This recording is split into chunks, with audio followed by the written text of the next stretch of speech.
Hi, babies. How are you? Sending love and light. What's poppin'? Now, you might hear some kids in the background because a lot of kids running around playing outside. You know how that goes, and my windows are up. But what's going on? Now, today we're going to talk about a touchy subject, but we got this.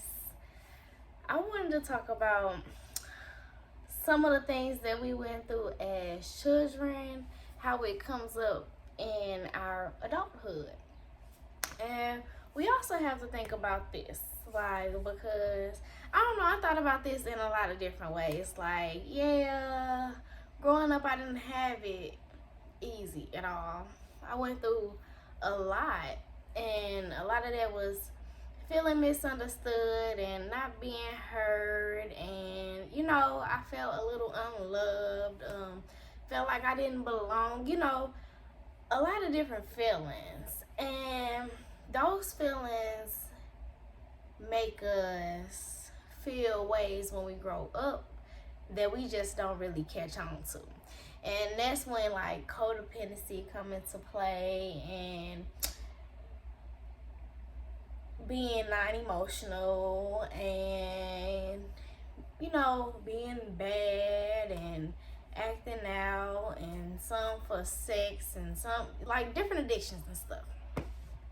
I feel like that's when all that come into play, when we don't get to address these problems. And some of us don't know how to do it ourselves, especially at that age. It takes for you to heal. It takes for you to really, it takes for you to intentionally, like, what's going on with me? Why do I feel this way? What's going on? But I also thought about it like, our parents didn't really know what they were doing either. Like, yeah, some of our parents are younger, some older, some in the middle, but a lot of our parents, or the people that raised us, was just going based off what they had learned from there. And not saying that it was right or wrong, but a lot of things have been just going on from generation to generation, and it just seems normal. And a lot of these things are not normal, and it takes for us to get out of that and stop thinking that, oh, because it's been going on for this long and this long and this long, it's normal. I think that it's hard because once it took for me to become a parent, and was like, okay, well, I am my mother's and my father's oldest child, they still want to live their life too. But I do think it's important for us to teach our children, and I feel like some of the older generations just didn't understand how to take care. It's either work and you just gotta focus on working because you have these kids, or it's like a lot of women was focused on their men.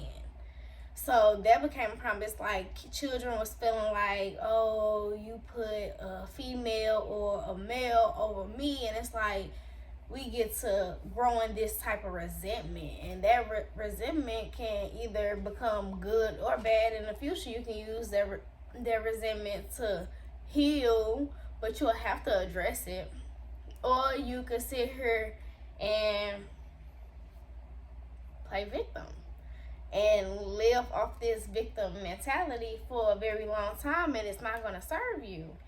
And that was one of my biggest struggles, because I've been through it all. Like, a lot of people that know me know, like, me and my mama, we went through some stuff. Like, my father had went to jail when I was in the 6th, 7th grade or whatever.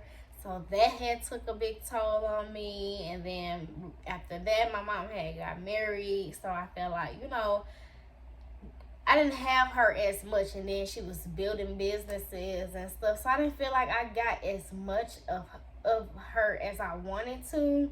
And then I also felt like she didn't understand me because, like I said, I always felt like the outcast. Like, I was so different than everybody else. And for so long, I didn't understand it. Like, I didn't play about my respect. Like, I did not care. And people looked at me like I was just a troubled child. And it's like, people straight used to mess with me. Like, leave me alone. Don't bother me. Just because I'm small don't mean I'm not going to defend myself.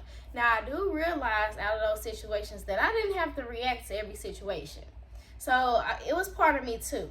Like, you got to take accountability on this journey. Like, but I also just feel like I said, like, our parents was just, Mama was 17 when she had me.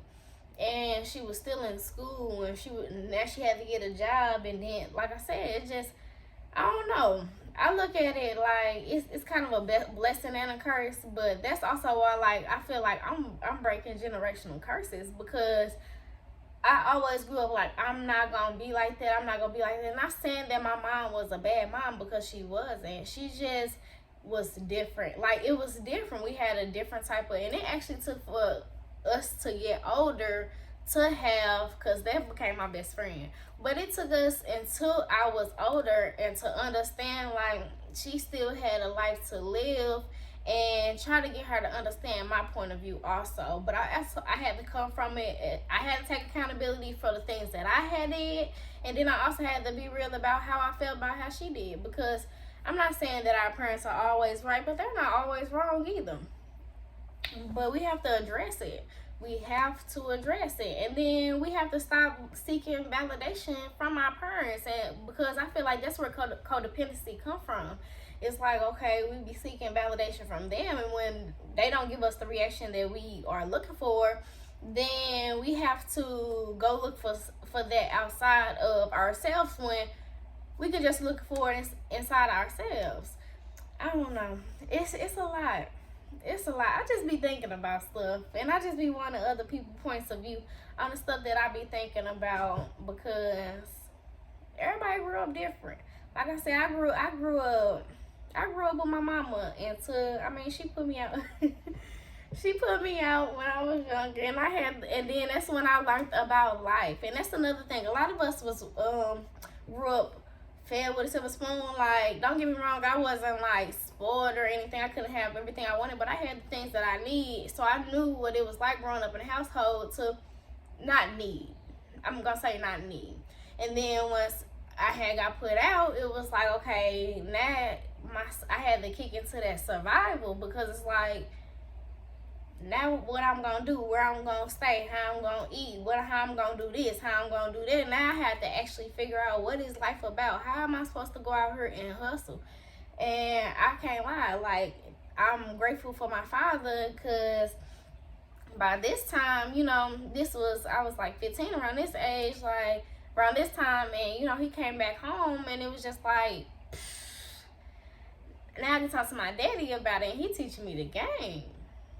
Like, my daddy was raised in the streets. That's all he knows. So it's like, some things I know, like, okay, he gonna look at them differently, but it's like, my daddy is a reality versus whatever else is out there. Like, he kind of just like that. Like, this is reality of the situation. Like, you gotta look at situations like this. I understand how you feel about that situation, but in reality, in society, how everybody else looking at it, this is how they looking at it, and this.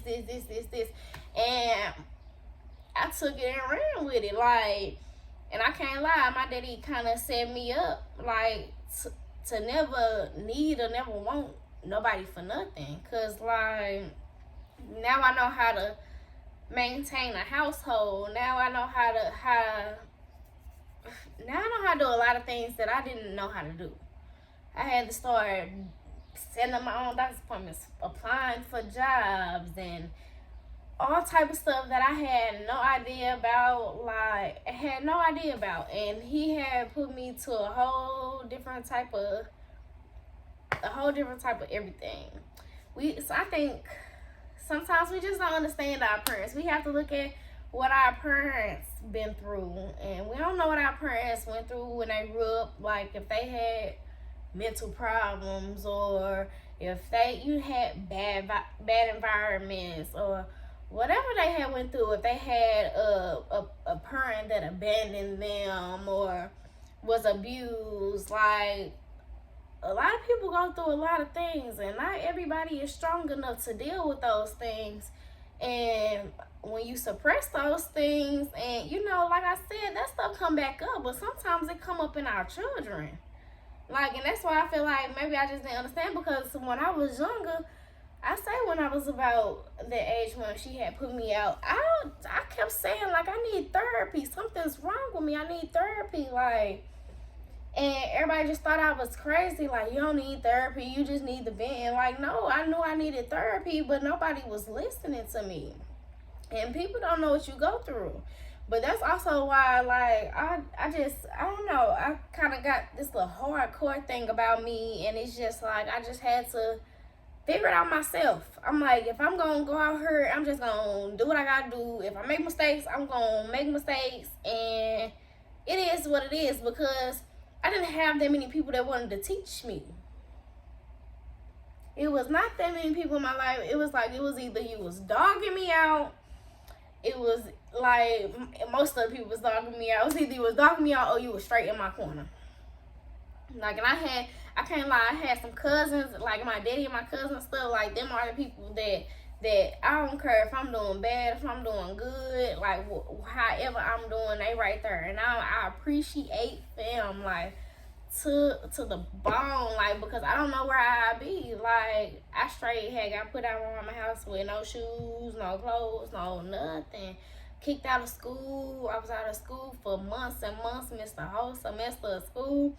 Like, I wasn't gonna go back to school. Like, you go through stuff, but it's my job now to see that I went through everything I went through. I went through having anxiety. I went through having depression. I went through struggling. I went through everything I needed to go through to get me to where I am today, because now I know that I am stronger than I think I am. I'm not gonna give up. And even though my parents and stuff went through what they get through, that is not on me.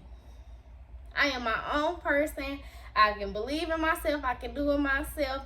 Yes, it's good to have a team by you. It is. But also you got to know if the team for you. Like, don't get me wrong, because it was for so long, I just felt like my mama didn't believe in me. My mama didn't believe in me, and I just had to believe in myself. But then it was like, sometimes they I don't know. Prayers be weird. I'm prayers be weird, but I don't know. I just came on here because I wanted you to just look at things differently, especially if you're a parent.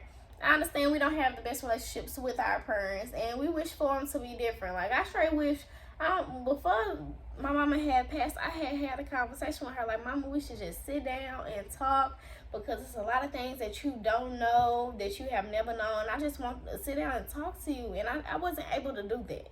And I wish I was. I wish I would have spoke up a lot sooner.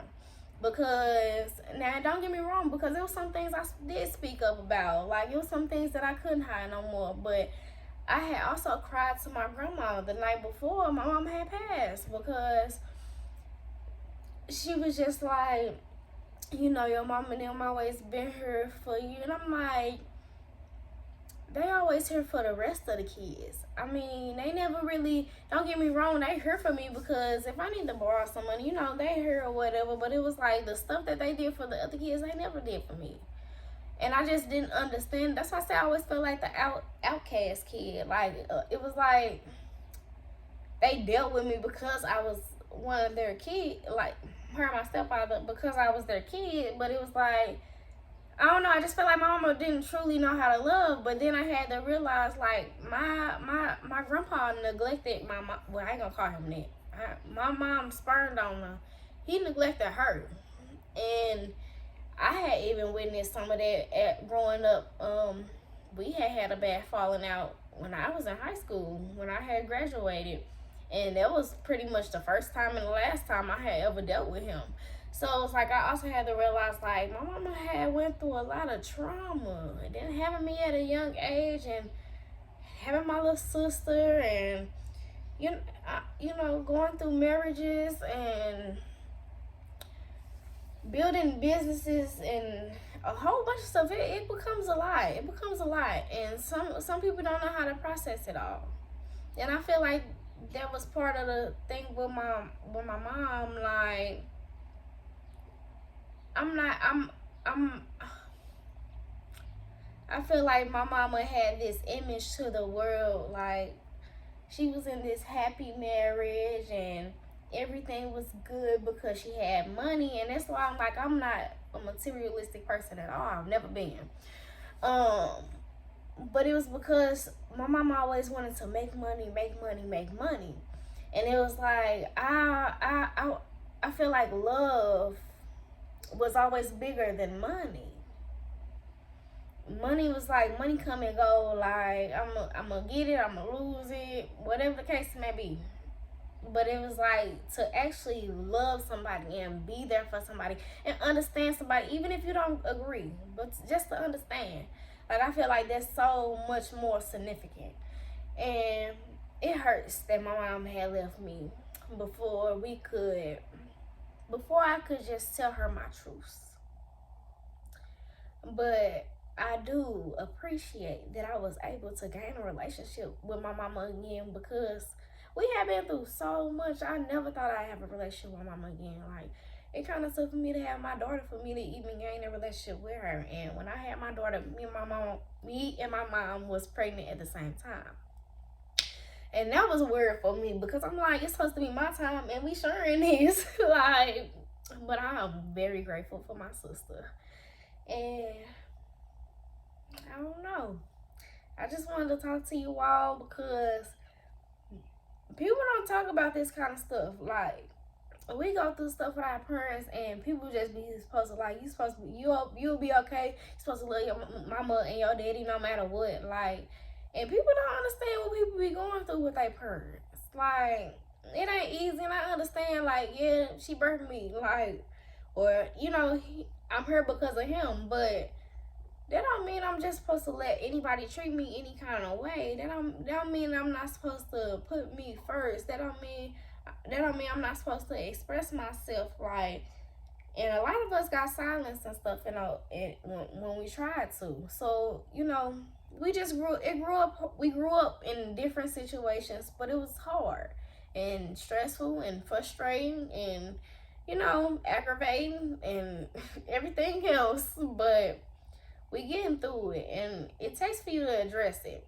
Talk about it. Talk to your parents, because the last thing you want is for something to happen to your parent. You're not able to say the things that you wanted to say.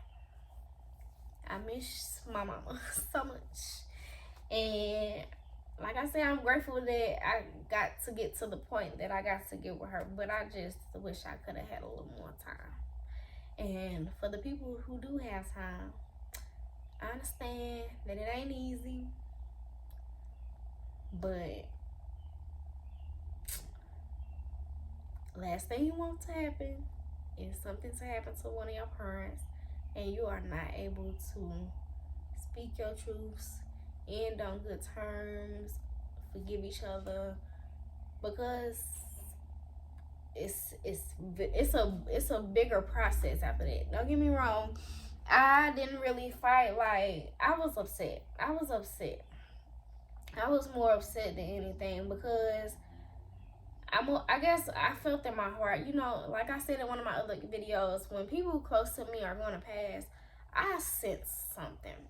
So the last time I had saw her, I had sensed it, like, and it made me run back up to her, and I hugged her even tighter, and I told her I loved her again and again. I think I told her 3 times before she had left that day. And it's just like, I'm happy I was even able to do that, but I don't know. It's a journey. You go through it. You just have to go through the motions. And that's how I feel about it in this sense. I just have to be strong and get through it. Like I said, I wish I would have known more things than I know now then, because I feel like it would have helped a lot. I feel like we should start looking at things from both point of views, our point of views and parents' point of views, because nobody's point of view is wrong. It's just about our perspective about it. It's like you actually have to look at it in their shoes. Like, and sometimes, like I said, sometimes we don't know. Sometimes we don't know, but it takes, once you start healing yourself, a lot of those things will come out in your healing process, because it's a lot of things that came out of my healing process. I'm like, that wasn't a problem for me, and it don't be a problem for you. It's a problem with generations before you in your family. And I understood that as I was talking to God, and it just brought a lot more clarity to me. But I love you all. I just wanted to, come in here, and I don't know. I want to talk about some of the different things. Like, we be talking about this, a lot of spiritual people talk about the same things, and I be seeing that. So, like, when I be talking back and forth with God or whatever, I ask him, can I come on here and tell him a lot of things that I've been through? Like, and I understand some of the stuff you might think I'm repeating myself, but it's cycles. It really is cycles, and sometimes you do go through the same things, and sometimes you do, like, it can seem that way, but I'm doing this for a purpose. Anybody who sees this video, it was meant for them to see. And I love you. You are doing great. You got this. I'm here with you, and I'll talk to you soon.